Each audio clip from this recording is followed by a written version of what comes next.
ഏവർക്കും ചാണക്യയുടെ പുതിയൊരധ്യായത്തിലേക്ക് സ്വാഗതം. ഇന്ന് നമ്മൾ ചർച്ച ചെയ്യാൻ പോകുന്നത് കഥകളതി മോഹനം എന്ന അധ്യായത്തിലെ 4-ാമത്തെ ചോദ്യത്തിൻ്റെ ഉത്തരത്തെക്കുറിച്ചാണ്.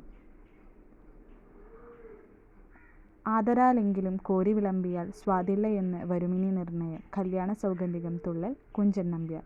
ചൊല്ലുന്നതുണ്ട് കണക്കെ ചുരുക്കിഞ്ഞ എഴുത്തച്ഛൻ. ശ്രീ മഹാഭാരതം കിളിപ്പാട്ട്. മുകളിൽ നൽകിയ കവിവചനങ്ങൾ ഭാഷയുടെ ഏതെല്ലാം സവിശേഷതകളാണ് വ്യക്തമാക്കുന്നത്? കാവ്യഭാഗങ്ങൾ വിശദമാക്കി കുറിപ്പ് തയ്യാറാക്കുക. ഉത്തരം: ആദ്യമായി കുഞ്ചൻ നമ്പ്യാരുടെ കല്യാണ സൗഗന്ധികം തുള്ളലിൽ നിന്നുള്ള കവിവചനവും രണ്ടാമതായി എഴുത്തച്ഛൻ്റെ ശ്രീ മഹാഭാരതം കിളിപ്പാട്ട് ദ്രോണപർവത്തിലെ കവിവചനവുമാണ് നൽകിയിട്ടുള്ളത്.